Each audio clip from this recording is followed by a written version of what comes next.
السلام عليكم. في السيشن دي هنعمل الفي بي سي وملحقاتها بالسي ال اي. وزي ما اتفقنا قبل كده واحنا بنعمل السي ال اي ان احنا كل شويه هنقعد نزود عليه حاجات عشان يوصل فعلا للشكل اللي احنا بنعمله في العالم الحقيقي. الشغل الحقيقي بيبقى عامل ازاي؟ في السيشن دي هنزود على السكريبت وهنطول براحتنا فيه لغايه لما نوصل لشكل مناسب. واللي هيخلينا نطول هنا ان انا هقعد اوريك السكريبت بالشكل العادي واقارنه معاك بالشكل اللي مش عادي. اوكي، وكفايه الغاز وتعالى ندخل على طول في الموضوع. طيب دي الخطوات اللي احنا هنعملها في السكريبت بتاعنا. طبعا الخطوات دي متاخده من الديزاين اللي احنا اصلا لسه عاملينه على الكونسول.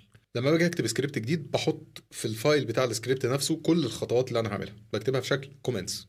ده كومنت مش هيتعمل له اكسكيوشن، فانا بكتبه قدامي. كل بقى سطر من دول المفروض ان هو فيه شويه يا اما كوماند واحد او اكتر من كوماند، فهكتبه تحتيه. بالطريقه دي بضمن ان انا ما انساش حاجه. ساعة كتابة الكود الدماغ بتبقى مشغولة أصلا في إن الكود يطلع سليم، فممكن أنسى خطوة خطوتين أو أكتر حتى. فبكتب كل الخطوات بتاعت الأول قبل ما أبدأ شغل.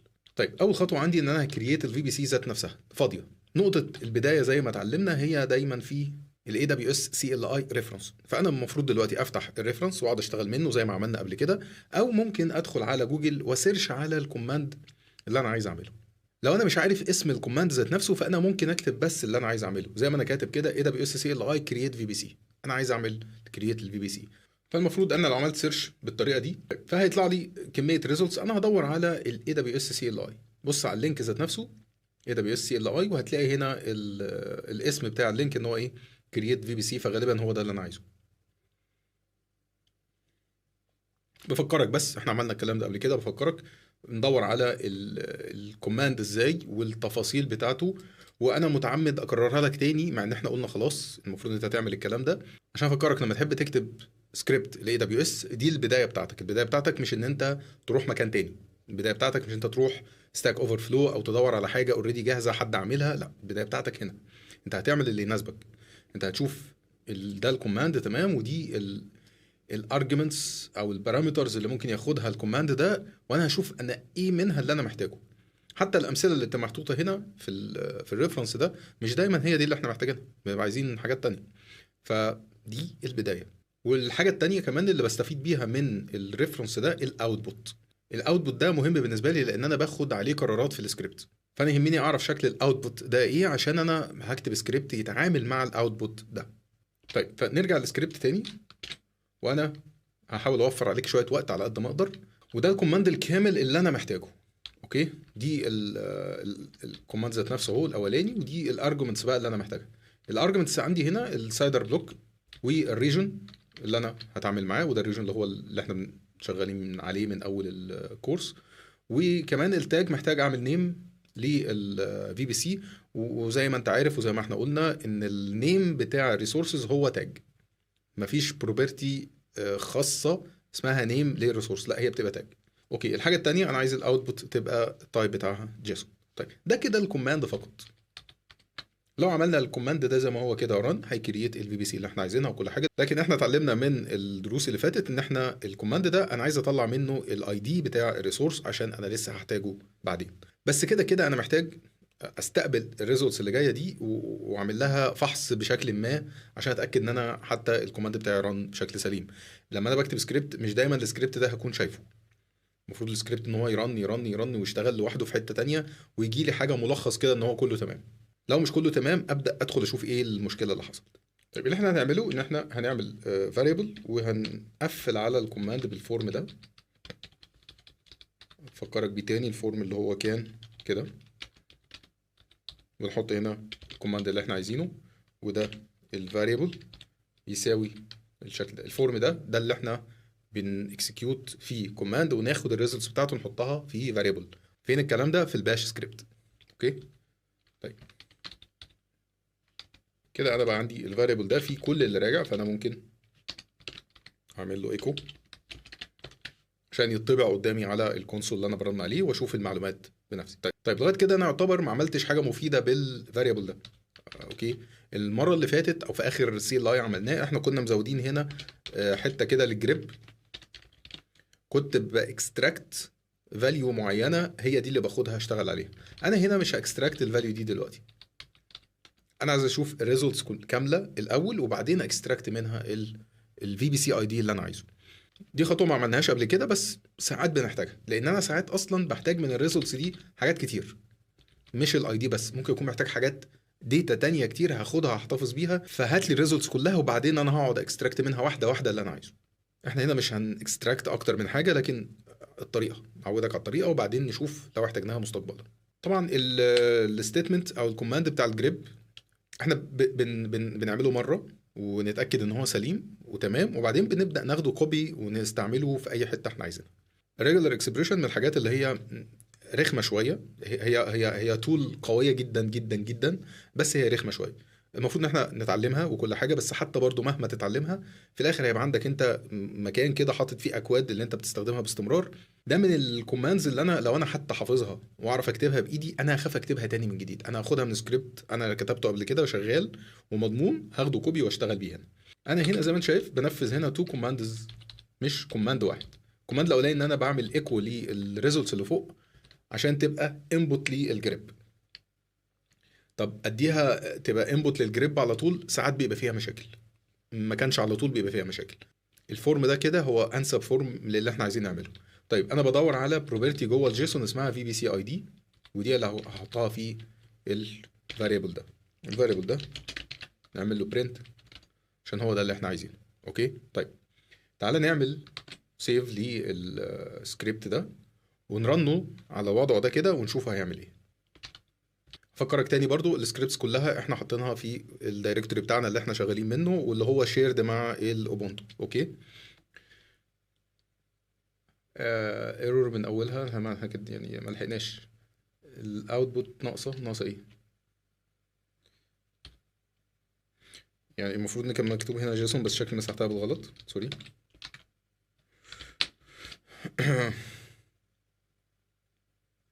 تمام، كوماند سليم، الفي بي سي اتعملت. الشويه الكتير دول اللي هو الجيسون داتا دي كده الانفورميشن الكامله بتاعت الفي بي سي، وده الاي دي بتاعها. فانا كده الكود اللي انا كاتبه ده لغايه دلوقتي سليم. تمام طيب كده انا يعتبر عملت تقريبا نفس اللي انا عملته قبل كده. هنبدا بقى نزود حاجات. اول حاجه عايز ازودها هنا الايرور هاندلنج، وده حاجه بسيطه جدا يعني ما تتخضش من الاسم. انا عايز اتاكد ان الفي بي سي ده على الاقل فيه داتا. دي اقل حاجه اتاكد منها. ممكن بعدين ابقى بتاكد من حاجات تانية كتير واقعد اعمل اكسبريشن بتدور على تكست معين، لو لقيته يبقى اعمل كذا. بس ابسط حاجه ان يكون الاي دي ده اصلا فيه فاليو. طيب فانا هبدا استخدم الاف ستيتمنت بتاعه الباش سكريبت، وده الفورم بتاعها. وهنا المفروض هكتب الاكسبريشن اللي انا بختبر قيمته. طيب الاكسبريشن ده هيبقى شكله ايه؟ انا هاخد الفاريبل ده وهيتحط كده از سترينج. هو الفاليو بتاعته هيتعمل لها ايفالويشن وهتطلع السترينج بتاعه. اوكي المفروض ان هو لو بيساوي سترينج فاضي فده معناه ان في مشكله حصلت، ان انا ما عرفتش هعمل اكستراكت للاي دي ده من الداتا اللي راجعه دي. غالبا ده بيبقى معناه ان في حاجه غلط. طيب خلينا في الحاله دي نعمل ايه؟ هنعمل echo in error in creating the VBC. واهم نقطه بقى عندي exit 1. كده انا بقول السكريبت ده اخرج ما تكملش، ستوب، ما تكملش اي حاجه تانية بعد كده. احنا لسه عندنا ستيبس تانية بعد كده وكلها تقريبا معتمده ان يكون في بي سي اتعملت. فلو الفي بي سي ما اتعملتش ما تكملش. وتعالى نعمل هنا برضو ايكو كمان. لو عدى الكلام ده فده معناه ان الايه في بي سي كرييتد. تمام طيب نعمل ايه بقى عشان نطلع ايرور؟ 16 دي مثلا نخليها اقل من 16، 15. طيب احنا عارفين ومذاكرين ان امازون بتسمح لنا نعمل بريفكس لينس من 16 ل 28، فالرقم ده المفروض يطلع ايرور. فالمفروض السطر ده ما يتنفذش. نرجع تاني هنا رن نفس السكريبت. an error in creating the VBC. تمام وما كملش فعلا السكريبت. كده انا بدايه الشغل النظيف. طيب تعالى بقى حاجه تانية هنزودها برضو ما عملناش قبل كده. هنرجع دي هتبقى سليمه.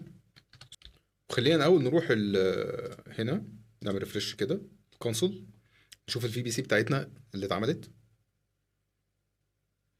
مش للاسف ساعات في مشكله في الكاش، مفيش مشاكل.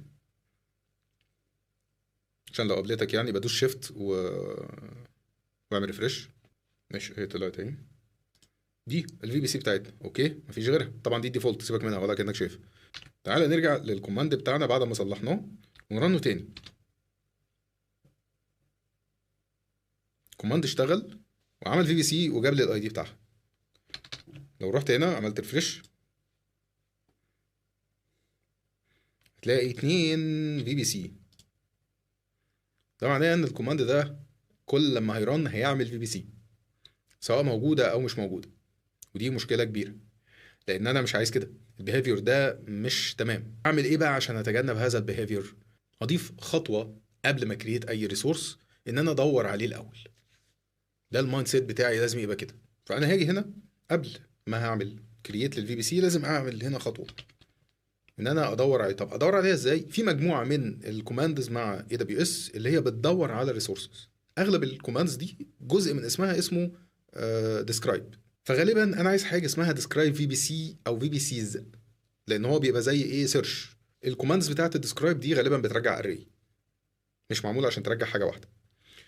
انا بديله فلترز، بقول له مثلا دور على ريسورس مثلا في بي سي بس لما يكون التاج بتاعها اللي اسمه كذا الفاليو بتاعته كذا، فهيجيب لي اري من الفي بي سيز حتى لو فاضيه، حتى لو فيها واحد هي هتبقى اري. اوكي طيب لو انا طلعت على هنا وعملت سيرش على ديسكرايب في بي سي، هلاقي هنا اهو ديسكرايب في بي سيز. ده الكوماند بتاعنا اللي احنا هنستعمله. برضو المفروض ان احنا هنجمع منه اللي احنا عايزينه. انا عايز منه الفلترز دي اهم حاجه. هو عنده طبعا شويه بارامترز ثانيه زي مثلا في بي سي اي ديز. ده معناه ان انت ممكن يكون عندك اي ديز بتاعت في بي سي انت اوريدي عارفها بس انت عايز معلومات اكتر عن الفي بي سي دي.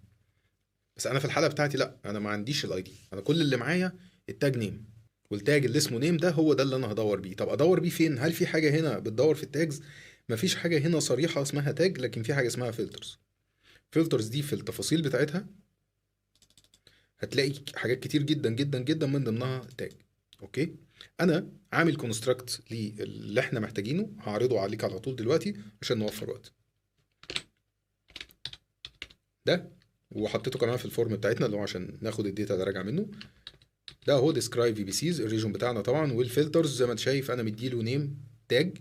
انا بقول له ان النيم هنا بتاعت الفلتر، يعني النيم اللي انت شايفها دي بتاعت الفلتر. الفلتر اللي انا هستخدمه انهي فلتر؟ هستخدم تاج. طيب التاج بقى اسمه ايه؟ اسمه نيم برضه، تشابه اسماء مش اكتر. الفاليوز عشان ممكن يكون في اكتر من فاليوز، الفاليو بتاعتي والله اللي هي ايه؟ اسم الفي بي سي. وبعدين هنا عامل على طول الجريب وهات لي الفي بي سي اي دي على طول. انا مش عايز حاجه تانية اكتر من كده. اوكي فتشيك في بي سي ده الفاريبل اللي انا عامله المفروض يا يرجع في بي سي اي دي يا اما يبقى فاضي. فبمنتهى البساطه لو انا هستخدم الاف في ان انا اعمل تشيك على الفاليو دي، لو هي فاضيه يعني لو تشيك في بي سي دي فاضيه معناها ايه؟ معناه انا اقدر انفذ دي. تمام. لو مش فاضيه في بي سي already exist، في الاخر خالص بقفلها بعكس اف اللي هي فاي. كده انا عملت الصح قوي. الفورم اللي احنا عملناه ده، الشكل اللي احنا عملناه في السكريبت ده كده التمام. نعمل سيف بس كده الاول نجرب ايه الكلام ده.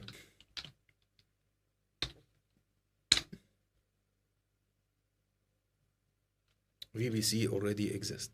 كده ده الكلام السليم. يلا نطلع فوق نمسح واحدة من دول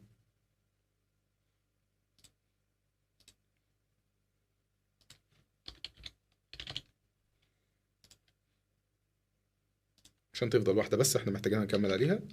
الشكل اللي احنا عاملينه السكريبت ده خلينا اكتبه لك في شكل الجوريزم عشان تاخده تطبقه في اي حاجة انت بتعملها. احنا هنقرا نعمل بس فايل جديد الاول. احنا اول خطوة عندنا ان احنا عملنا describe لريسورس. خلينا نكتبها هنا اهو describe the resource. الخطوة اللي بعديها لو الريسورس مش موجود.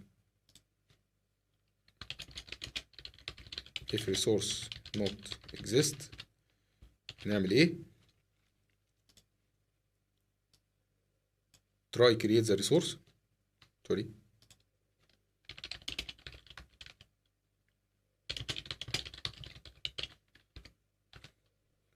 بعد ما هنعمل try الحتة دي بتاعت الايرور لازم نكتبها. خليها مثلا نكتبها if there sorry there is error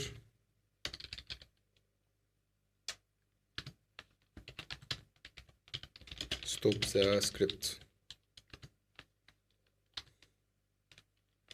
ممكن طبعا انا مش هكتب الحاجات اللي هي البرنت، الحاجات اللي هي الايكو، مش ضروري اكتبها، ولو انها حاجه مهمه جدا في السكريبت يعني. كل اللي احنا بنعمل له ايكو ده مهم جدا. زي ما قلت لك احنا هنرن السكريبت ده في بايب لاين مثلا، مش بايدينا، فاحنا بنبص على اللوجز دي بعد كده بعدين، ما فاهم. فستوب سكريبت بس. المفروض ده اللي انا بعمله، ده الالجوريزم اللي انا هنفذه في اي ريسورس بعمله بسكريبت. تمام. طيب انا كده عملت اول خطوه عندي اللي هي كرييت في بي سي. طيب خلينا نقفل الدرس ده على كده، وهنكمل بقيه الريسورسز الخاصه بالفي بي سي في درس تاني.